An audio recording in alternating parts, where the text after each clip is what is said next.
여러분들이 이제 오늘 12장 읽으셨죠? 리딩 제저스 그죠? 그래서 오늘 14장까지 읽으셨고 이제 내일이면 또 우리가 로마서를 다 읽게 되는데 바울 서신은 바울 서신뿐만 아니라 모든 서신서는 그러니까 그 서신서가 나오게 된 이 상황이 있습니다. 상황. 그래서 서신서를 읽을 때는 이제 이 어떤 상황에서 이 사도가 혹은 이 저자가 그 상황에 대한 편지를 썼을까? 그래서 그 상황을 이해하는 게 중요한데요. 그래서 로마서도 보면 이 1장과 특별히 이제 15장 그리고 16장 이렇게 그 부분을 보면 바울이 이제 이 로마서를 쓰게 된 그런 배경을 알 수 있는 그런 상황들이 있습니다. 그래서 바울이 난 어떤 사역을 원하고 또 그는 어떤 여행을 전도 여행을 할 계획을 갖고 있고 또 특별히 이런 부분에서는 나는 여러분들에게 이런 주의를 줍니다. 뭐 이런 내용들이 1장 혹은 로마서에서는 15장, 16장이 있고 이 바울이 직접적으로 이 로마서를 쓰게 된 이 결정적인 어떤 그 로마 교회 상황이라고 할까요? 그건 이제 14장 여러분들이 15장을 읽으면 그 두 장에 이 로마서를 쓰게 된 아주 중점적인 그런 상황 로마 교회가 지금 직면한 그 상황의 문제들이 담겨 있죠. 그래서 사실 로마 교회는 바울이 개척한 교회는 아니죠. 이미 바울이 이 편지를 쓰기 이전에 오랜 시간 이전에 로마 교회가 생겨났고 그리고 이 로마 교회는 이 이방인 크리스찬들과 그다음에 유대인 크리스찬들이 같이 이 섞여 있는 그런 교회였습니다. 그런데 원래 이 로마 교회는 사실은 맨 처음에는 이 교회를 누가 세웠을까요? 이방인 그리스도인이 세웠을까요? 유대인 그리스도인이 세웠을까요? 당연히 유대인 그리스도인이 세웠겠죠. 왜 그러냐면 결국 이 예루살렘에서 시작된 복음이 이것이 점점 퍼져나가서 이 땅끝까지 그렇게 복음이 전해진 것으로 볼 때 그래서 아마도 우리가 추측하기에는 이 오순절 성령 강림 사건 때 그 디아스포라 로마에 있는 유대인들 중에 이제 예루살렘에 이제 제사 드리기 위해서 왔던 그 디아스포라 성도들 중에 거기서 복음을 듣고 가서 로마 교회를 세웠거나 아니면 우리가 지난 우리 금요 성령 집회였죠 아마 그 사도 행전에서 교회가 이렇게 그 흩어지는 중요한 계기가 있었죠. 무슨 사건이었죠? 스데반의 이 순교. 그래서 이 스데반의 순교를 통해서 이 예루살렘 성도들이 이제 전 지역으로 이렇게 흩어지는 그런 와중에 또 아마 누군가는 로마에 가지 않았을까? 그래서 복음을 전하지 않았을까? 그렇게 추정을 하죠. 자, 근데 이제 그 로마가 AD 49년에 이 글라우디우스 이 황제가 이 유대인 추방령이라는 이 그 명령을 내립니다. 그래서 AD 49년에 그 로마에 있는 모든 유대인들을 추방시켜요. 그래서 한 5년 동안 그 땅에 유대인들이 거하지 못하는 그런 상황이 되었죠. 그래서 그때 아마도 이 글라우디우스 황제 이전에 이제 로마 교회가 세워졌는데 근데 그 교회에 이제 유대인들이 교회를 세우고 또 그들이 전도를 해서 아마 로마 사람들 중에도 예수 믿는 사람들이 있었겠죠. 근데 그 로마 교회를 지켰던 유대인들이 이제 빠져나가니까 왜 추방을 당했으니까 그래서 5년 동안 이제 그 교회를 누가 지켰느냐 이방인 그리스도인들이 그러니까 로마 그리스도인들이 이제 그 교회를 채웠겠죠. 그래서 한 5년간 그 교회가 이 이방인들로 크게 부흥을 했던 것 같아요. 그래서 이전에는 훨씬 더 유대인이면서 이제 개종한 유대인이면서 그리스도인 사람들이 그 교회의 주추 세력이었는데 이제 이 글라우디우스 황제의 그 추방령에 의해서 유대인들이 빠져나가니까 그 교회는 누구만 남았어요. 이방인 그리스도인들, 그러니까 로마인 출신의 그 그리스도인들만 남아 있었겠죠. 그러면서 그 교회가 이제 로마 어떤 그들의 문화, 그들의 어떤 생활 방식, 그것을 따라서 이제 예수님을 믿게 되는 그런 이방인 교회가 되어 버린 거죠. 근데 나중에 이제 5년이 지나고 나서 그 추방령이 이제 해제가 되니까 다시 유대인들이 돌아오게 된 거예요. 로마가 돌아와 가지고 예전에 이렇게 교회를 세우고 했단 말이죠. 그래서 그 교회에 또 출석을 한단 말이죠. 했는데 그래서 그렇게 유대인 그리스도인이 가서 보니까 이전과 다르게 이제 그 교회의 모든 그러니까 쉽게 말하면 요즘으로 하면 뭐 장로님도 그렇고 모든 뭐 권사님도 그렇고 집사님도 그렇고 이방인들이 굉장히 많아진 거예요. 예. 그러면서 이제 알게 모르게 이제 갈등들이 생기는 거예요. 뭐가 생기냐면, 그러니까 어쨌든 이 기독교 그리스도의 복음이 시작된 곳은 어디였어요? 예루살렘이었잖아요. 그러니까 유대인들로부터 시작이 됐잖아요. 그러니까 유대인들은, 그러니까 그들은 그들의 삶의 어떤 양식이나 어떤 문화가, 예를 들어서 아기를 낳으면, 내가 예수님을 믿어도 우리 조상 때부터 아기를 낳으면 그 생후 8일 안에 뭐를 해요? 할례를 한단 말이에요. 할례.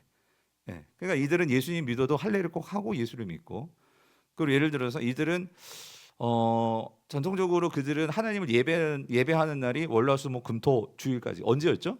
토요일이 토요일. 그러니까 이들은 토요일을 지키려고 해요. 토요일 날 예배를 하려고 한단 말이죠. 근데 이방인들은 그런 날짜가 중요하지 않단 말이죠. 절기도 없고 모르고. 그래서 그들은 이제 주일, 우리가 지금 주일을 지키는 것처럼 예수님이 부활하신 날을 기념을 해서 주일날 예배를 지키는데, 이 안식일들은 주일날보다 안식일날, 그러니까 토요일날 예배를 드리려고 하고, 그리고 또 이 이방인들은 뭐 아무 음식 상관없이 막 먹어요. 근데 유대인들은 율법에 예를 들어 뭐 돼지고기 같은 거 못 먹잖아요. 그 먹지 말라는 그런 부정한 음식들이 많단 말이죠. 그러니까 이런 것들을 이들은 이게 받아들이기가 힘든 거예요. 근데 이제 이방인 그리스도인들은 그런 게 뭐가 문제가 되냐 말이죠. 이러한 문제들로 인해서 교회 안에 이제 분쟁이 생기는 거죠. 분쟁이 자꾸만. 이런 문제가 이제 들려온 거죠. 그래서 사도 바울이 고린도에 있을 때, 2차 전도 여행 때 이제 고린도에 있을 때 이 로마서를 쓰는데, 죄송합니다. 3차 전도 여행 때 쓰는데, 그런데 이게 이 로마 교회를 이렇게 그냥 놔줘서는 안 될 것 같아요. 왜냐하면 또 한 가지 바울은 어떤 비전을 갖고 있냐면, 이제 3차 전도 여행을 끝나고 이 바울은 이제 로마를 가기로 했어요. 로마를 가기를 원했는데, 왜 그러냐면 그 로마에 가서 로마 교회의 후원을 받아서, 여러분들이 15장 읽으면 나오시죠. 15장 읽었을 때 이제 내일 나올 거예요. 결국 바울은 어디를 가기를 원하냐면, 어디까지 가서 복음을 전하기 원하죠? 그래서 15장에 보면 서바나, 그 스페인에 가서 복음을 전하기를 원한 거예요. 그래서 이게 그냥 가십니까? 누군가 후원을 받아야 되잖아요. 그러니까 이 로마 교회가, 그러니까 이 서바나에 가는 복음 전하는 이 일을 위해서는 이 로마 교회가 전초 기지가 되어서 자신을 좀 후원해 줬으면 하는데, 지금 이 교회가 어떻게 돼 있어요? 이 싸우니, 그러니 이걸 뭐 후원이고 뭐고 이런 게 어떻게 가능하겠어요? 그래서 사도 바울이 이 교회를 회복하기를 원하는 거예요. 그럼 뭐 어떻게 이 교회를 회복할 수 있을까? 그래서 또 한 가지, 교회가 건강하게 세워지려면, 제가 이제 주일날 설교를 할 거지만, 교회가 건강하게 세워지려면 결국 그 교회에 뭐가 살아 있어야 될까요? 복음이 살아 있어야 됩니다. 복음이. 그래서 그 많은 복음들이 있지만 그 사도들의 전통을 가진, 그러니까 올바른 복음, 바른 복음. 그래서 이 로마 교회를 정말 그렇게 바른 복음에 든든히 서 있는 교회로 세우는 것이 이 사도 바울의 목적이었단 말이죠. 그래서 사도 바울이, 그래서 이 바울 서신 중에서 가장 길고 가장 논리적이고 가장 복음에 대해서 복음의 정수를 보여주는 그런 서신이 있다면 그게 뭐예요? 그게 로마서인 거예요. 로마서. 그래서 로마서는 이 복음을 그렇게 중요하게 여기는, 그래서 우리가 기독교 성도라면 이 로마서는 반드시 우리가 꼼꼼히 읽고, 복음이 뭔지, 우리가 어떻게 구원을 받는지, 그리고 구원받는 자들에게는 어떤 삶의 변화가 있고, 또 그 구원이 결국 우리를 어디로 이끄는지, 이것을 알려주는 복음 서신이라고 할까요? 하여튼 이 복음에 관한 이 논리적인 교리 서신, 그게 이제 로마서라는 거죠. 그래서 여러분이 그걸 지금 읽고 있는 거예요. 내일이면 다 읽게 되는데, 그래서 여러분 복음서, 이 예수님의 복음서는요, 그러니까 예수님 자체가 복음이시잖아요. 그러니까 예수님이 하신 복음 사역을 기록해 놓았다면, 그러니까 그 예수님이 하신 복음 사역을 통해서, 그래서 우리에게 주어지는 복음의 능력, 복음의 무엇, 우리의 삶이 복음과 어떤 연관성이 있고 어떤 결과가 우리에게 주어졌는지, 이것들을 논리정연하게 말해주고 있는 것이 로마서다. 그래서 여러분, 로마서는 한 4개로 이렇게 덩어리를 나눌 수가 있어요. 그래서 1장부터 4장까지가 이 복음의 정수라고 할 수 있는, 그러니까 여러분, 우리가 어떻게 구원을 받죠? 여러분, 믿음으로. 근데 뭘 믿어요? 예수를 믿어요? 그럼 예수의 뭘 믿어요? 그래서 그거를 말해주는 것이 이제 1장부터 4장까지라는 거죠. 그래서 1장에서부터는 이 바울은 이 구약과의 관계 속에서 예수가 어떤 분이신지를 끌고 오면서 1장 1절부터 7절까지 아주 짧지만 그 내용 속에 엑기스가 담겨 있어요. 그래서 바울이 이 예수가 다윗의 아들이고 다윗의 후손이고 그 부분부터 끌고 오면서, 그러니까 그 예수 그리스도가 하나님 보내신 메시아고 다윗의 자손이고, 그리고 그분이 십자가에서 죽으셨고 부활하셨고, 그래서 그 분을 믿음으로 우리가 뭘 받아요? 구원을 받는다. 그죠? 이걸 이신칭의라고 하죠. 그 내용이 이제 1장부터 4장까지 그 내용들이 이제 쭉쭉쭉쭉 기록이 되어 있죠. 그리고 나서 이제 5장부터 8장에서는 그래서 우리가 그 예수 그리스도를 믿는 자들은 하나님과 화해, 하나님과의 관계가 회복이 된단 말이에요. 그래서 하나님과의 관계가 회복이 된 자들은 우리도 하나님의 아들이 되고 자녀가 되는 그런 특권과 하나님이 주시는 구원을 상속받죠. 그렇지만 여러분, 예수 그리스도를 믿음으로 시작된 그 칭의의 구원은요, 구원의 완성입니까? 그건 뭐예요? 구원의 시작이에요. 예. 그래서 시작은 분명히 시작했으니까 과정이 있겠죠. 그래서 그 과정 속에서, 그러니까 아직 구원이 완성된 건 아니란 말이에요. 우리는 지금 구원이 시작이 된 사람들이에요. 아멘이십니까? 그러니까 구원이 주어졌죠. 아멘이시죠? 하지만 우리가 구원이 아직 완성된 게 아니란 말이에요. 그래서 이 땅을 살아가면서 우리는 그 구원의 완성을 위해서는 우리가 하나님의 자녀이기 때문에 하나님께서 우리에게 유업으로 주신 것이 있어요. 그게 뭘까요? 그게 성령이란 말이에요. 하나님 나라의 유업으로, 하나님의 유업으로 우리에게 주신 것이 성령이에요. 성령을 우리에게 넣어주셨단 말이에요. 그래서 우리가 그 성령과 더불어서 이 땅을 살아가면서 성령의 도우심을 받아서 우리는 이 땅에서 영적으로 악한 권세들을 이기고 승리해 나갈 수 있는 거예요. 누구의 힘으로? 누구의 도우심으로? 네, 성령의 도우심으로. 그게 5장부터 8장까지 내용이란 말이에요. 그리고 나서 이제 9장에서 11장은 이 바울이, 그런데 자, 모든 민족이 구원을 받지만 이제 구원은, 자, 맨 처음에 그 시작이 누구로부터였어요? 유대인으로부터. 그래서 여러분, 로마서 1장 16절, 예, 구원은 하나님의 능력인데 첫째는 누구에게로부터? 유대인에게요. 그 다음 누구예요? 헬라인에게로다 말씀하시잖아요. 그런데 사도 바울은 자신의 동포, 지금 이방인들이 많이 주님께로 돌아오고 있는데, 근데 지금 유대인들은 지금 구원이 멈춰 있는 것 같단 말이에요. 그러면 하나님께서 유대인들을 버리셨느냐? 그래서 이 문제에 대해서 이제 9장에서 11장에서 하나님께서 과연 그럼 유대인들은 버리신 거냐? 이 부분에 대해서 그렇지 않다는 거죠. 지금 유보됐을 뿐이지 하나님은 이 유대인들을 결코 버리지 않으셨다는 거예요. 그래서 여러분이 9장에서 11장은요, 어떤 중요한 주제냐면요, 하나님의 선택과 하나님의 유기라는 이 하나님의 주권. 그런데 여러분, 하나님의 주권이 분명히 있지만 우리는 이 균형을 잊으면 안 돼요. 뭐냐면요, 인간, 우리에게도 책임이 있어요. 그래서 이 주권과 책임의 이 관계를 우리에게 보여주는 말씀이 이제 9장부터 11장까지 말씀이에요. 그래서 로마서를 조금 교리와 적용으로 따진다면 1장부터 11장까지가 이러한 교리적인 설명이에요. 그리고 나서 이제 우리가 오늘 이제 우리가 좀 보려고 하는 12장부터 16장까지는, 그러니까 1장부터 11장까지 우리가 지금 살펴보았던 이 구원과 또 그 구원이 우리에게 적용되는 부분, 그래서 이러한 이 구원의 과정이 이제 우리의 실제적인 삶, 어떤 삶? 실제적인 삶. 예. 그러니까 저와 여러분의 실제적으로 이 세상을 살아가면서 우리가 예수 그리스도를 믿는 자들이 모여서 우린 지금 뭐가 된 거예요? 공동체. 이 공동체를 뭐라고 해요? 두 글자? 교회. 그러니까 이 교회가 어떤 곳이냐? 그리고 그렇게 예수 그리스도를 믿는 공동체로서 우리가 어떻게 구체적으로 하나님의 백성, 하나님의 자녀로서 1장부터 11장까지의 이 내용들을 살아낼 거냐, 이거를 구현할 거냐. 그러니까 실질적인 적용, 그 내용이 이제 12장부터 16장까지 크게 보면, 물론 16장은 인사예요. 문안 인사하는 내용인데 어찌됐든 12장부터 16장이 그런 내용이라는 거죠. 여러분, 이게 로마서예요. 예.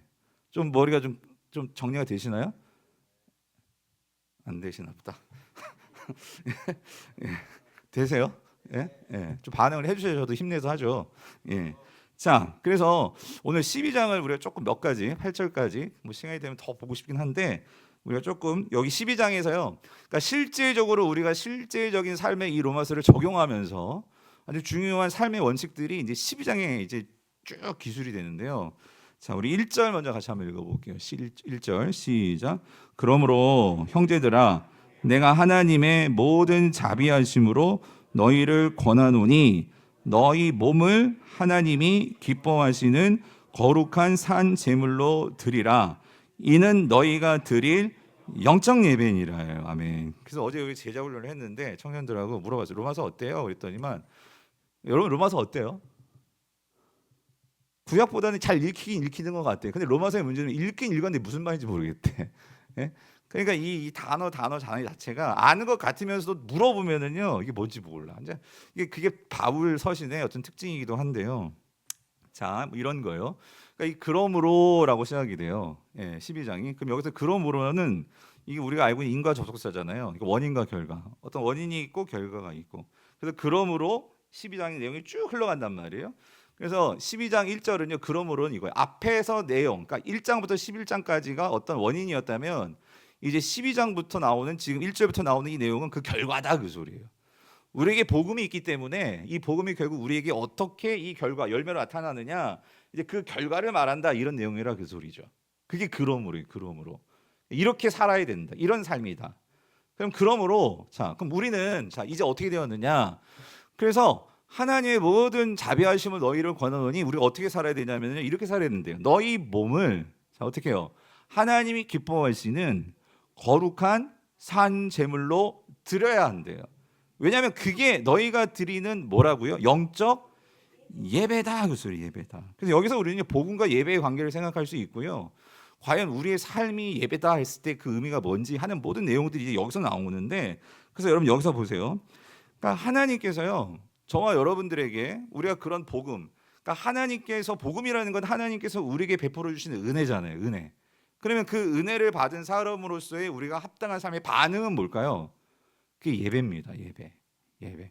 여러분 우리가 은혜가 없으면요 이 예배라는 것이 되어질 수 없고요. 그러니까 은혜가 없으면 사실 그 예배는요 살아있는 예배가 될 수 없죠. 은혜가 없으면 이 예배는요 어쩌면 기복적인 예배가 될 수 있는 거죠. 무슨 소리냐면 하나님의 어떤 은혜를 내가 끌어당겨 뭔가 내가 얻어내려고 하는 그거는요 기독교의 예배가 아니죠. 기독교 예배는요 하나님이 먼저 우리에게 주신 거예요. 아멘이십니까? 그렇기 때문에 오늘 중요한 전제가 이거예요. 우리가 예배를 하는데 뭐라고 얘기냐면 사도 바울이 이렇게 얘기해요. 그러면 형제들아 내가 하나님의 모든 뭐로 너희에게 권한대요. 이 자비하심으로 권한다 그 소리예요. 그러니까 이 말은 이 자비하심이라는 건 다른 말로 하나님의 구약에서는 이게 헤세드고 구약의 헤세드는 이게 하나님의 사랑이죠. 하나님의 자비, 인애 이 모든 것의 총화가 헤세드죠. 그러니까 여기서 이 자비하심이 그런 단어거든요. 그러니까 우리가 이미 하나님의 그런 엄청난 사랑을 받았단 말이에요. 그래서 여러분 보세요. 내가 누군가의 은혜가 너무 커. 그 사람이 나에게 준 은혜가 너무나 고마워. 그럼 여러분 가만히 있어요? 그럼 어떻게 해요? 어떤 반응을 보여요? 뭐 감사하다고 뭐 표현을 하든가 그렇죠? 우리가 뭔가 반응이 나오잖아요. 그러니까 여러분 우리가 드리는 예배가 이런 거예요. 하나님의 그 은혜, 내가 받은 어떤 은혜가 얼마나 큰지, 그러니까 하나님의 그 은혜를 알면 알수록 우리 예배는 어떻게 될까요? 살아 있어지는 거예요. 생동감이 있어지는 거예요. 그게 여기서 말하는 산 제물로 드리라 이 말은 여기서 살아 있다는 것은요. 그러니까 그러니까 리빙, 그러니까 살아 있는 제물, 그러니까 살아 있는 예배, 생동감이 있는 예배. 여러분께 질문해요. 여러분의 예배가 생동감이 있으십니까? 여러분의 예배가 살아 있으십니까? 만약에 여러분의 예배가요 짜증나고 지겹고 언제 끝나? 그거면요 여러분 한번 이걸 한번 생각해 보셨으면 좋겠어요. 그러니까 나와 하나님과의 관계에서 내가 얼마나 하나님을 사모함이 있나? 그러니까 하나님의 은혜에 대한 감격이 있나? 감사가 있나? 여러분이 하나님이 너무 좋고 막 은혜가 너무나 감사하면 막 이 자리가 막 사모해져서요 빨리 오고 싶고 막 그럴 걸요. 예. 내가 누군가를 진짜 사모하면은요 만나고 싶으니까 어떻게 해요? 일찍 가죠. 물론 더 예쁘게 꾸미고 막 예쁘게 보여주려고 하다 늦을 수도 있겠지만, 예? 어쨌든 빨리 가서 빨리 만나고 싶고 여러분 그게 사모함이죠, 사모함. 그래서 사도 바울이 말하는 거예요. 자, 근데 여러분 여기 한 가지 여기서 말하는 이 영적 예배다라고 말할 때 이 영적 예배가 뭐냐면 그 어떤 예배가 영적 예배래요? 너희 몸을 하나님이 기뻐하시는 뭐로 드려요? 거룩한 산제물로 드리는 거래요. 그럼 질문 여기서 몸을 드린다는 말이 뭐겠어요? 몸을 드린다. 몸을 드린다는 게 뭐겠어요? 그래서 여러분 예배가요. 지금 우리도 이제 공동체적으로 함께 모여서 그러니까 이 예배가 되려면 여러분들이 지금 몸을 여기로 이끌고 오셨기 때문에 예배가 되는 거예요. 그렇죠? 그러니까 여기서 말하는 몸이라는 것은 그럼 이거예요. 몸을 하나님이 기뻐하시는 산 제물로 드린다는 것은요. 그러니까 우리가 우리의 삶 속에서 하나님께 우리의 몸으로 할 수 있는 그 모든 것들은 뭐가 될 수 있다는 걸까요? 예배가 될 수 있다 그 소리예요. 예배가 될 수 있다. 그러니까 여러분들이 자 여기서 중요한 게 이거예요. 그러면 요 단어를 또 이해를 잘 하셔야 돼. 무슨 말이냐면 그러니까 우리가 몸으로 하는 모든 것들이 하나님께 예배가 될 수 있단 말이에요. 그런데 우리가 몸으로 하는 것이 예배가 되려면 그냥 예배가 되는 것이 아니라 그런데 그 몸으로 하나님께 예배를 드리는데 하나님이 뭐 하셔야 된대요? 기뻐하셔야 된대요. 그러니까 하나님이 기뻐하시는 그러한 몸으로 거룩한 산제물로 드리라라고 사도 바울이 말하고 있는 거죠. 자, 그런데 그게 무슨 예배다? 영적 예배다예요. 근데 여러분 이 영적 예배라는 이 단어를 여러분 어떻게 이해하시는지 모르겠어요. 여러분 뭐가 영적인 거예요? 영적 예배다 그랬잖아요. 영적 예배. 뭐가 어떤 게 영적인 거예요? 그러니까 로마서가 이런 게 어려운 거예요. 따지고 들어가면 우리가 아는 것 같으면서도 근데 여러분이 우리가 흔히 생각할 때 영적이라고 하면 뭐가 영적인 거죠? 그러니까 뭔가 우리가요 이렇게 교회와 어떤 진짜 우리가 이렇게 예를 들어서 이런 거겠죠. 기도하는 일, 또 뭐 어떤 게 있을까요? 뭐 성경 공부하는 거, 또 혹은 교회에서 하는 뭐 제가 이렇게 설교하는 이런 모든 것들. 그러니까 우리가 느끼기에 그러니까 하나님을 두고 뭔가 하나님과 관련된 직접적인 이런 말씀, 기도, 뭐 영주 땅 가서 이 전도를 하고 뭐 이런 것들을 생각하면 뭔가 하나님의 함께 하심을 내가 의지하고 그러니까 그런 행위 자체가 교회에서 행해지는 것들은 우리가 많이 영적으로 생각하기 쉽단 말이에요. 그럼 제가 질문해 볼게요. 여러분들 집에서 설거지하는 거 영적인 거예요? 애기 엄마가 그 애기 기저귀 갈아주는 거 영적인 겁니까? 예? 빨래하는 거 영적인 거 아니에요? 예? 그러니까 여러분 우리가요 영적이라고 할 때 우리는 흔히 뭔가 신령하고 뭔가 이렇게 그런 느낌 아시겠죠? 우린 그런 것들을 영적이라고 생각하는데 자 여기서도요 영적 예배라고 할 때 여러분 헬라어를 보면 영과 관련되는 것은 푸뉴마라는 이런 단어가 들어가 영적이라고 해석을 하거든요. 근데 여기서 이 영적이라고 할 때 이 영적 이 단어는요 푸뉴마가 아니에요. 이 단어는요 이건 로기코스라는 단어인데 이 로기코스라는 단어는 뭐냐면은요 원어적으로 이 뜻은요 합당한 이런 뜻이에요. 합당한 그리고 논리적인 이런 뜻이에요. 그래서 이 로기코스 여기서 로기캔 어미가 번역돼서 이거는 합리적인 이런 뜻이거든요. 합리적이고 그리고 이것은 합당한. 그래서 여러분 여기서 사도 바울이 말하는 정확한 번역은요. 합당한 예배를 드려라 그 소리예요. 근데 이걸 한번 생각해 보셔야 돼요. 근데 왜 우리 성경이 합당한 예배라고 번역하지 않고 왜 이걸 영적이라고 번역을 했을까? 우리 생각해 보셔야 돼요. 그것은 우리 성경 자체도 뭐가 영적인 것인지를 우리에게 얘기해 주는 건데 여러분 우리의 삶의 모든 것은 영적이 될 수 있는 거예요. 그러면 우리의 모든 그래서 제가 청년들한테 이렇게 얘기했어요. 청년들한테 심지 이건 너무 좀 그런 예일 수도 있겠지만 여러분 오락하는 게 영적이 될 수 있을까요? 제가 분명히 말씀드렸어요. 제가 과격한 번역이라고 예라고. 근데 여러분 이런 거죠. 그러니까 뭐가 영적이고 당연히 목사님이 어떻게 오락하는 게 무슨 그게 영적인 것이 될 수 있겠습니까? 이것도 좀 위험한 또 얘기일 수 있는. 여러분 우리 성도들 주식들 많이 하시더라고요. 여러분 주식하는 게 영적일 수 있습니까? 유집사님 장로님 여쭤볼게요. 주식하는 게 영적이 될 수 있나요? 어때요? 왜 웃죠? 그래서 여러분 오해하지 마세요. 주식이든 뭐든 이게 영적이 될 수 있어요. 단 그게 뭐냐면요. 하나님과의 관계에서 생각해 봐야 돼요. 무슨 말인지 이해되세요? 예? 우리가 무엇을 하든지 그래서 여러분 고린도전서 10장에 보면 이런 말씀이 너희가 먹든지 마시든지 무엇을 하든지 다 뭘 위해서 하라고요? 주님의 영광을 위해서 하라. 그럼 보세요. 먹는 것도 주님의 영광이 될 수 있다면 그게 영적인 거고요. 그렇죠? 입는 것도 그것이 주님과의 관계에서 생각해 보면 그것이 영적인 것이 될 수 있는 거고요. 무슨 말인지 이해되십니까? 그러니까 이런 거 주식을 해서 뭐 하려고 주식을 하시냐고요. 그래가지고 제가요 요번에 우리 아들이 무슨 뭐라고 했죠? 무슨 컵? 그러니까 오락을 하는데 무슨 그 오락을 무슨 월드컵 같은 무슨 큰 대회가 있나 봐요. 롤드컵? 거기에 나와서 누가 뭐 1등을 했나? 하여튼 그랬는데 그 친구가요 나와가지고 이제 인터뷰를 했는데 이 친구가 교회를 엄청 열심히 다니는 친구인가 봐. 그러니까 하나님의 영광을 위해서 그 친구 오락을 하더라고. 여러분 무슨 말인지 이해되세요? 예? 그래가지고 그 하나님의 이름을 드러내는 거예요, 젊은 친구들한테. 그러니까 내가 오락을 하더라도 여러분 중요한 건 이거예요. 그러면 그것이 과연 하나님과 어떤 관계가 있는가? 그것을 생각할 때 이게 하나님이 기뻐하시는 일이 아니라면 그거를 할까요? 안 할까요?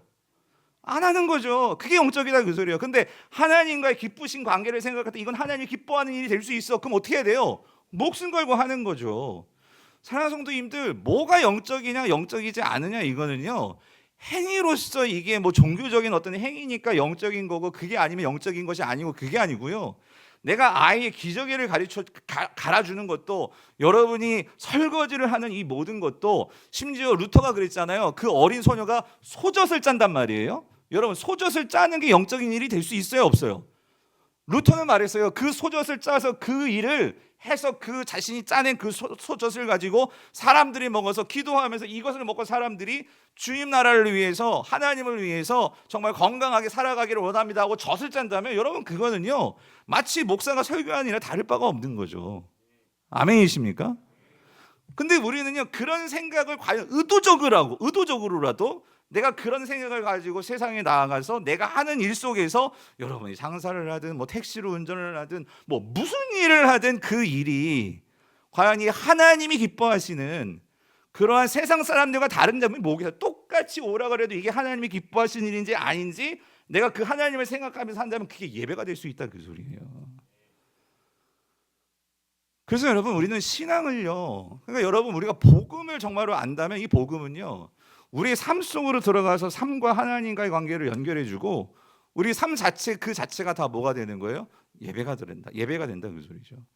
이게 합당한 예배다 그 소리예요. 그래서 저는요 그런 도전을 해봅니다. 여러분 우리가 하는 모든 것들이 과연 하나님과 어떤 관계가 있는가? 그래서 성경을 보면 다 이런 원리더라고요. 여러분 히브리서 13장 15절 16절을 보면은요, 자 보세요. 15절에서 이렇게 말하죠. 그러므로 우리는 예수로 말미암아 자 항상 뭐를 올려요? 찬송의 제사를 하나님께 드린대요. 여러분 찬송 영적인 거예요, 아닌 거예요? 이건 그냥 물어봐도 다 알아. 찬송은 영적인 거지, 하나님을 찬양하는 건 영적인 거지, 그렇죠? 영적인 거예요. 그래서 우리가 이 찬송의 제사를 어떻게 드려요? 항상. 그러니까 항상은 결국 우리 모든 삶 속에서 찬송의 제사가 되어져야 되는 거겠죠. 그래서 하나님께 그걸 드리는 거예요. 예배한다는 거죠.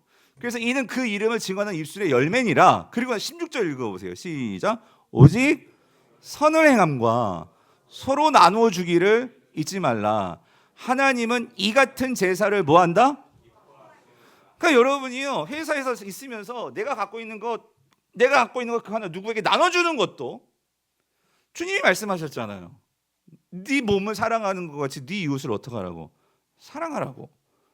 그러니까 우리는 그런 마음, 그게 우리에게 내재되어 있잖아요. 그런 걸 갖고 내가 누군가에게 뭐 하나 나눠주는 것조차도 그게 뭐가 되는 거예요? 이 영적인 거예요. 그게 예배라는 거죠. 그래서 여기서 오직 선을 행함과 서로 나누어 주기를 잊지 말라. 왜? 그게 뭐가? 합당한 예배니까. 그래서 성도는 복음을 아는 자라면, 왜? 예수 그리스도가 우리의 삶으로 들어오셔서 그 복음을 가지고 예수님이 직접 우리처럼 사시고 십자가에서 그 모든 것들을, 자신의 의와 생명과 모든 것을 나누어 주신 분이시잖아요. 그렇죠? 그래서 그 예수님을 따르는 자들이라면, 그래서 우리가요 교회 생활 다르고 회사 생활 다르고 뭐 가정 생활, 이게 아니라 우리 모든 것들이 하나님과 함께 하나님을 생각하며 하나님을 기뻐하시는 일이 된다면, 그래서 우리 모든 삶은요 예배가 되는 거죠. 예배가. 이런 산 제사를 드리시는 저와 여러분들이 있기를 간절히 바랍니다. 그래서 이렇게 되려면은요 우리는요 항상 이게 마르면 안 돼요. 뭐가 마르면 안 될까? 하나님의 은혜가 메마르면 안 돼요. 예. 그래서 여러분 요한일서 3장 1절에 이렇게 얘기를 하죠. 요한이 얘기합니다. 보라, 뭐라고 얘기해요? 아버지께서 어떠한 사랑을 어떻게 해요? 우리에게 베푸사 하나님의 자녀라 일컬음을 받게 하셨는가. 이게 감탄문이거든요. 보라, 이거는요 감격에 있는 거예요. 그러니까 자 이런 감격이 있으니까 우리가 그러하도다. 그러므로 세상이 우리를 알지 못함은 그를 알지 못함이라. 그래서 여러분 보세요. 그러니까 여러분 세상 사람들이 나를 막 힘들게 하고 나를 어렵게 하고 하는 것조차도 어떻게 생각하냐면, 우리는 그렇게 살 수 없죠. 나에게 어떤 원수가 나에게 어떤 해를 가한다고 내가 그대로 해를 가해요? 우린 그럴 수 없죠. 왜 그러냐면 오늘 우리는요 어떤 사랑을 받았어요? 그 하나님 아버지의 사랑을 받았단 말이에요. 근데 그 사랑이 어떤 사랑이에요? 하나님과 원수되었던 우리를 위해서 자기 아들을 내어주시는 그런 사랑이었단 말이에요. 그러니까 그 하나님의 사랑을 알면 알수록 그 사랑이 세상에 나아가서도 그런 사람들과의 관계에서도 이 영적인 게 되는 거예요. 예. 영적으로 그런 사람들을 대하는 방식이 세상 사람처럼 똑같이 그렇게 되는 것이 아니라 그 하나님이 나에게 해주신 것처럼 하나님이 기뻐하시는 그 일이 뭔지를 생각하며 그렇게 삶이 되어진다 그 소리죠. 여러분 이게 복음을 아는 자들의 삶이라는 거죠. 지금 여러분 사도 바울이 왜 이 로마서를 썼다고요? 지금 이 로마 교회가 이방인 크리스찬하고 그 유대인 크리스찬하고 어떻게 하고 있어요? 싸우고 있단 말이에요. 왜 싸울까요? 모두 다 복음을 안다고 하지만 그 복음이 어떻게 해요? 분리되어 있는 거예요. 내 삶 속에서도 주님을 믿는다고 하지만 교회 생활과 세월 생활과 이것이 우리가 지금 분리되어 있는 것처럼, 그러니까 우리가 이 복음이 제대로 하나 되지 못하는 것은 오늘 우리에게 이 은혜, 그러니까 아버지께서 우리에게 어떠한 사랑을 우리에게 베푸셨는지를 우리가 더 깊이 알지 못하고 생각하지 않을 때 우리는 다시 옛날처럼 세상의 방식이 우리 생각을 사로잡으면 우리는 복음을 안다고 하지만 그 복음은요 우리 삶 속으로 들어오지를 못하는 거예요. 그래서 자 이런 거죠. 우리가 그렇게 합당한 예배를 드릴 때 여러분 우리는 삶이 바뀔 수밖에 없어요. 그래서 사도 바울이 2절에서 이런 말을 합니다. 우리가 정말 합당한 예배를 드릴 때 삶 속에서 이런 영적인 예배, 합당한 예배를 드릴 때 우리 삶이 어떻게 바뀔까요? 이렇게 된대요. 2절 같이 읽어볼게요. 시작. 너희는 이 세대를 본받지 말고 오직 마음을 새롭게 함으로 변화를 받아 하나님의 선하시고 기뻐하시고 온전한 뜻이 무엇인지 뭐예요? 분별하도록 하라 그 소리예요.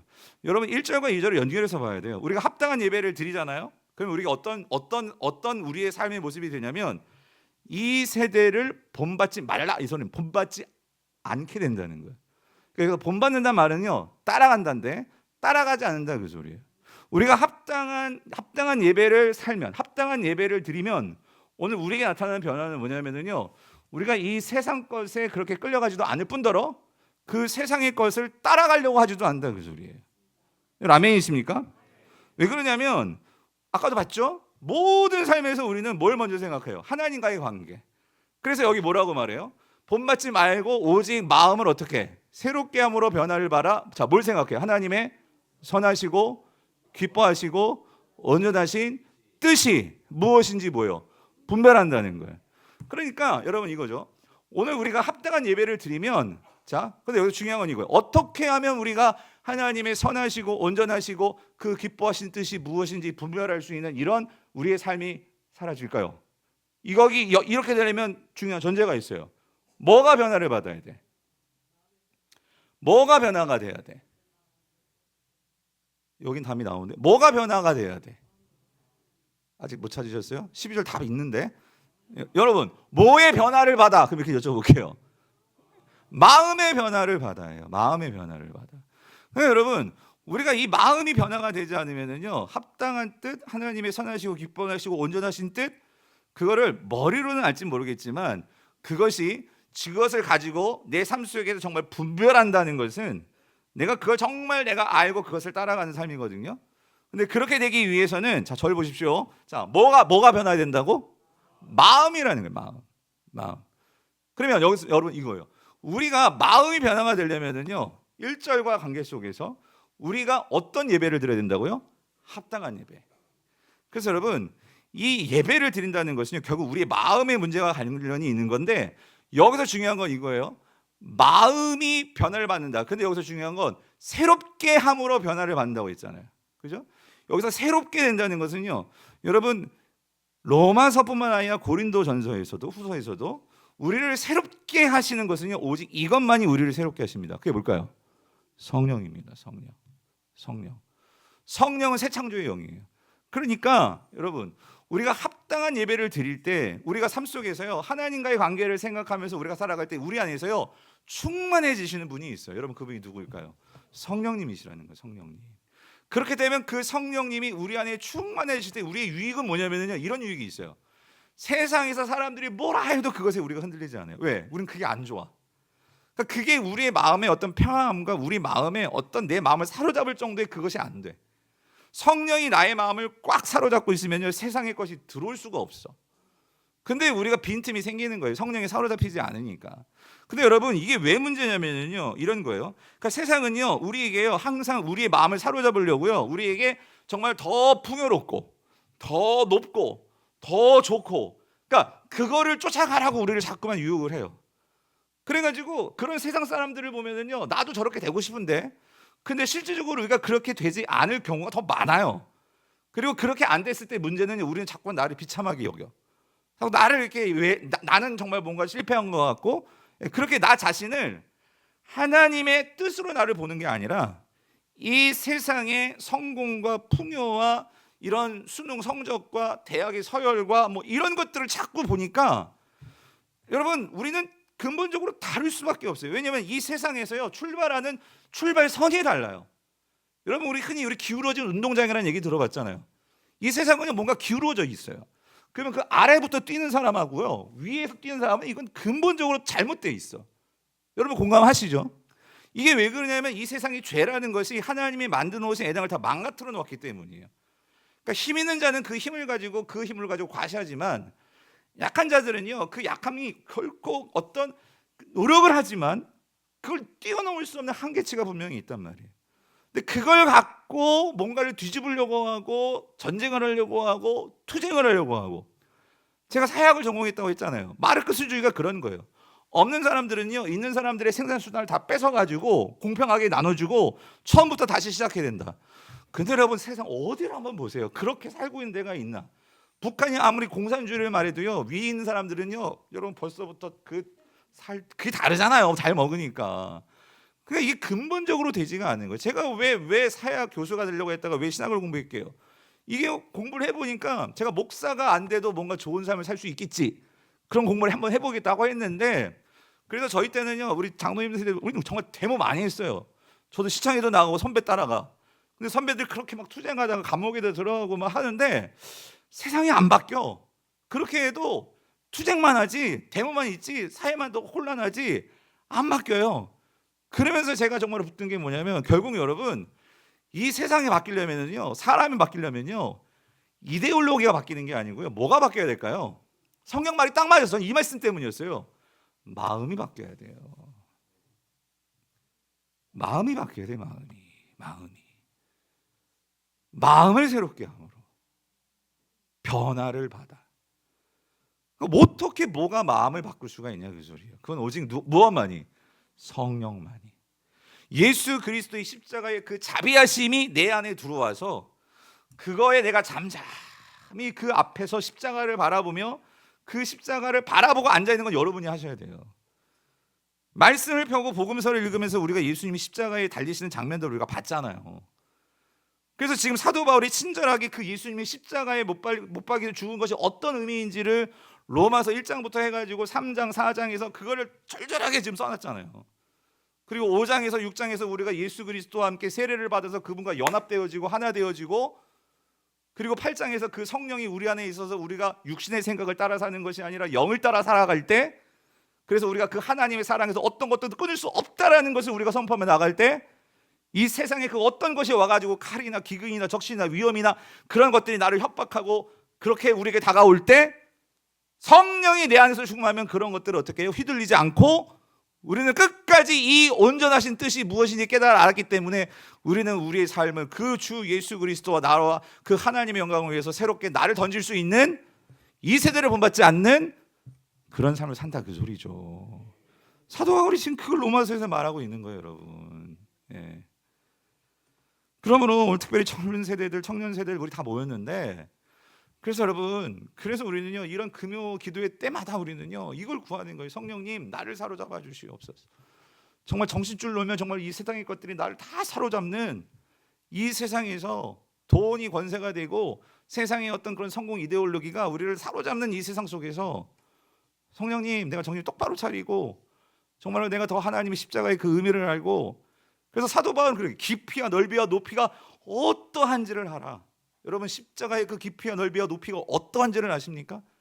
그 깊이와 넓이와 높이가 어떠한지를 사도 바울은 아니까 그것에 사로잡히니까 이 세상에 권력과 명예와 권세와 이런 것들이 필요하지 않다는 것이 아니라 거기에서 이렇게 그것 때문에 이렇게 흔들리는 삶은 적어도 살지 않더라. 예. 그래서 여러분, 이 마음의 변화를 위해, 성령의 충만을 위해 사도 바울은 그가 정말 사랑하는 제자인 디모데에게 이렇게 얘기합니다. 뭐가 우리의 마음을 바꿀 수 있을까? 뭐가 성령으로 새롭게 되기 위해서는 우리에게 뭐가 필요할까? 디모데전서 4장 5절 뭐래요? 하나님의 말씀과 기도로 어떻게 해요? 거룩하여짐이라. 우리의 마음이 거룩하여짐이라. 뭐하고 뭐요? 말씀과 기도로. 그래서 여러분, 이 말씀은요, 그러니까 하나님께서 우리에게 어떤 마음으로 우리에게 다가오시는지를 객관적으로 이렇게 알려주는 게 말씀이잖아요. 근데 이 말씀이 깨달아지기 위해서는 기도를 통해 성령님의 도우심을 구해야 된다는 그 소리입니다. 예. 그래서 이게 지금 다 연결되거든요. 그래서 사도행전이 아니라 이 사도 바울은요, 그 1절, 2절, 3절이 사이 논리적인 이 연결고리들이 있어요. 그래서 그걸 갖고 우리가 쭉 풀어나가면 이게 하나씩 하나씩 풀리는데, 그래서 보세요. 합당한 예배를 드려야지만 성령의 역사를 통해서 마음의 변화를 받고 하나님의 뜻과 그 선하신 것이 무엇인지 알게 된단 말이에요. 그럴 때 우리가 마음의 변화를 받아서 이 세상을 따르자 한단 말이에요. 그렇죠? 자, 그래서 이렇게 되는 것이 사실 은혜입니다. 하나님의 은혜. 아멘이십니까? 그래서 그 은혜가 있을 때 3절 읽어보세요. 시작. 내게 주신 은혜로 말미암아 너희 각 사람에게 말하노니 마땅히 생각할 그 이상의 생각을 품지 말고 오직 하나님께서 각 사람에게 나누어 주신 믿음의 분량대로 지혜롭게 생각하래요. 그러니까 여러분, 그 2절 끝에서요 이렇게 있잖아요. 하나님의 선하시고 기뻐하시고 온전한 뜻이 무엇인지 뭐 하라? 분별하라 그랬잖아요. 그러니까 하나님의 선하시고 기뻐하시고 온전한 뜻이 분별한다는 게 뭔지를 3절이 그걸 구체적으로 말해주는 거예요. 결국 분별한다는 것은요 이거예요. 지혜롭게 생각하는 거예요. 지혜롭게 생각하는 거. 이게 분별하는 거예요. 그러면 어떻게 하는 게 지혜롭게 생각하는 거냐? 그걸 설명을 해주는 거예요. 그런데 이런 모든 것의 그 기초는요 12장 1절에서 내가 하나님의 모든 모함으로 너희를 권하노니 자비하심으로. 그러니까 여러분, 기독교는요 은혜 빼면 아무것도 안 돼요. 예. 하나님의 은혜의 가장 핵심은 이게 복음이에요. 복음. 그러니까 이 복음이 뭔지를 아는 게 너무 중요하다 그 소리예요. 그러니까 지식으로도 맨 처음에 알아야겠죠. 근데 이 지식이 복음이 가슴으로 내려와야 돼요. 제가 오늘 교육자들 어떤 한 영상을 내가 띄워줬는데요. 이게 부목사 때하고 담임 목사 때하고 다른 게 뭐냐면요. 그러니까 우리 부목사님들도 내가 담당하는 청년부, 우리 유소년부, 청소년부 너무 사랑하거든요. 그래서 그 대상들을 놓고 이렇게 설교할 때 보면 그 아이들이 지금 얼마나 힘들어, 청년들이 얼마나 힘들어. 그 안준호 목사도 많이 청년들을 생각하면 그 강단에 와서 우리 청년부 정부 얘기하면 느껴져. 그게 무슨 말인지. 근데 담임 목사가 되면요, 이렇게 저도 설교를 할 때 울컥울컥할 때가 있거든요. 근데 저도 이제 성도님들 얼마나 힘들지를 아니까 그것도 울컥울컥 하는데, 그러면서 이 담임 목사가 되니까 뭐가 더 깊어지냐면 그러면서요. 거기 목사도 그게 맞다니까요. 내가 직접 목회를 하다 보면은요, 하나님께서 목사들에게, 담임 목사들에게 특별히 주시는 게 뭐냐면은요, 예수님의 마음이 이해가 되는 거예요. 그러니까 예수님의 마음이 정말 그 제자들이 배신하고 도망칠 때도 그렇고, 그리고 예수님의 마음이 그 자신이 섬기는 그 목자 없는 양들을 바라볼 때 정말 이 땅에 아버지 하나님을 생각한단 말이에요. 아버지 하나님 왜 나를 보내셨을까? 이 땅에 보내셨을까 하면서 예수님이 하나님을 생각하는 것처럼 저도 이제 강단에 있으면은요, 그러니까 십자가 생각하고 그리고 하나님의 복음을 생각하면 막 이게 울컥울컥해지는 거예요. 벌써 56분이야.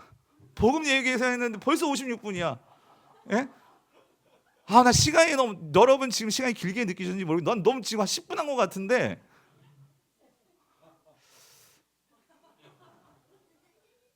근데 여러분 젊으니까 그러시지만 또 행복한 모임들은 이게 권사님들은 힘드실 수도 있어요. 그죠, 권사님들. 하여튼 제가 어디에 맞춰야 될지 정말 솔직히 조금 고민스러운 건 솔직히 있어요, 권사님들. 제가 그런데 어떻게? 권사님 어떻게요? 예? 하셔주세요. 해주세요, 권사님. 아유 감사해요. 근데 그러면 안 되고요. 예, 다음 주도 있으니까. 근데 제가 무슨 말을 했냐면은요. 그러니까 제가 이 핵심이 이거예요. 복음의 깊이가 달라지더라 그 소리예요. 그러니까 제가 예전에 진짜 그게 좀 이게 뭐냐면 금요성령 집회는 저도 여러분은 저에겐 특별한 우리 성도님들이, 모든 성도님들이 그렇지만 이 금요기도에 나와서 이렇게 기도하고 이렇게 마음을 주시는 성도님 여러분 너무 귀하신 분들이에요. 왜냐하면 여러분들의 기도가, 제가 우리 청년들한테, 제자분들한테 저를 살리는 것은 금요기도회다. 예, 금요성령 집회다. 제가 여기서 은혜를 받고 우리 권사님들과 같이 그 기도를 함께 하면서 이게 뜨거워졌을 때 그게 주일날 이게 쏟아지는 거거든요. 저는 이 금요 성령 집회가 저를 살려요. 그래서 정말 오늘 정말 이 금요 성령 집회 섬기다 죽을 정도로 목이 가든 말든 하여튼 그렇게 기도를 하는 거예요. 그러면서 내 심령이 이게 뜨거워지고 그것이 나를 살리니까. 근데 이게 한 가지, 아내도 그런 거 얘기를 해요. 왜 이렇게 설교를 왜 이렇게 그럼 뒤에 남았어요. 그런 말 하지 말래 아예. 예. 근데 지금요 제가 읽어드릴게요. 제가 오늘 8페이지 준비했는데 5페이지까지 왔네요. 그래도 예, 왔는데 그런데 죄송해요. 근데 제가 무슨 마음이 있냐면은요.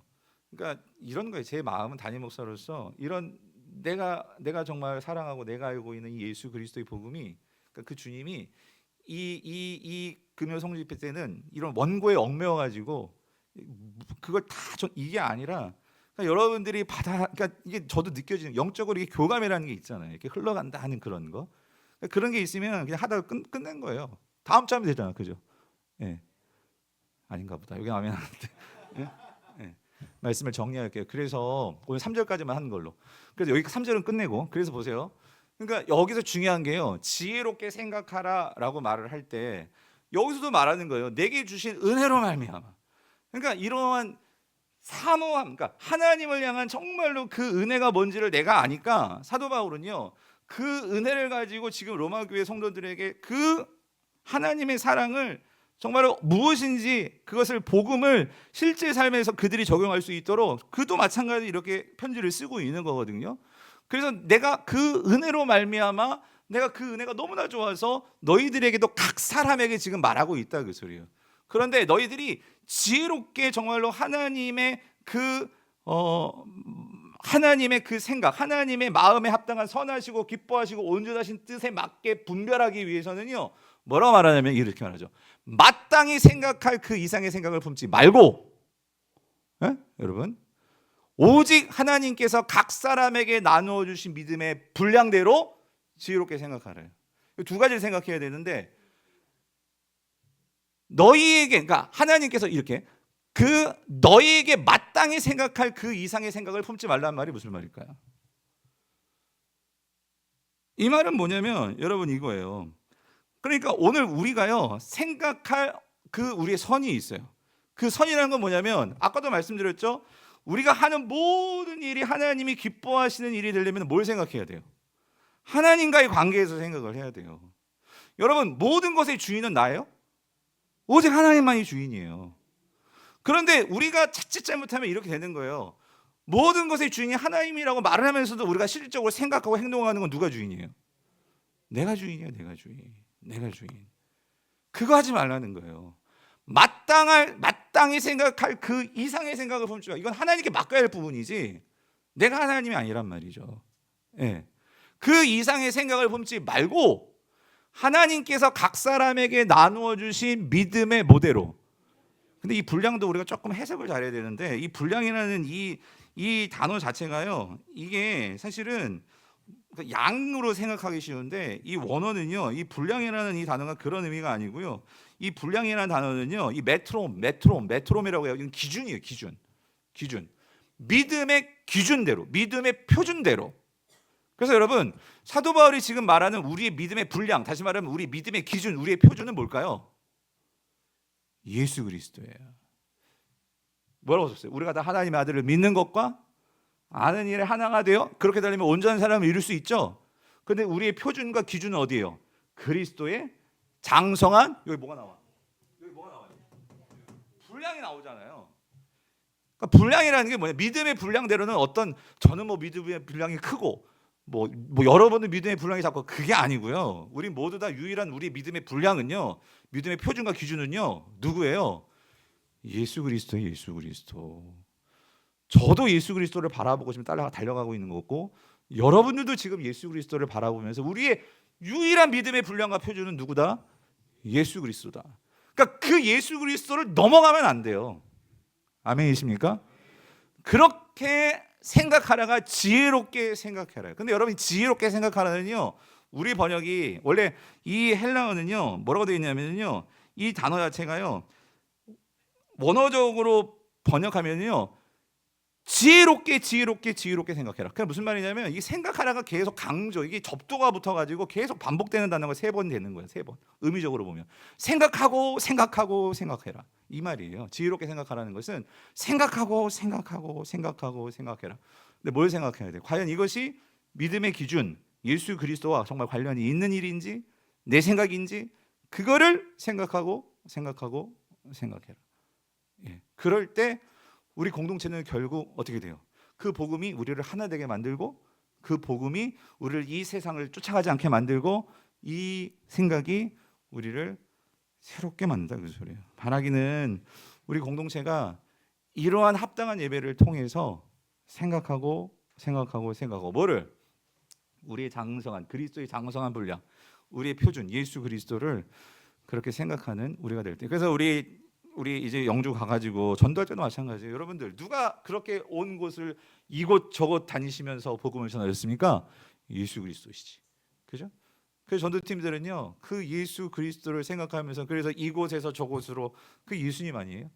그러니까 여러분, 우리가 무엇을 하든지 예수님을 생각하면서, 우리가 그게 주방에서든지 뭐 영주든지 뭐 해외 선교든지, 저는 이 설교 강단에서든지 예수님을 생각하면서 그 일을 할 때, 여러분 그거는요 우리의 이 믿음이 장성한 분량으로 성장될 뿐만 아니라 우리가요 이 세대를 본받지 않게 되는, 우리는 그러한 새로운 사람으로서 살아갈 수 있는 능력을 얻게 됩니다. 이런 은혜를 누리시는 저와 여러분 될 수 있기를 축원합니다.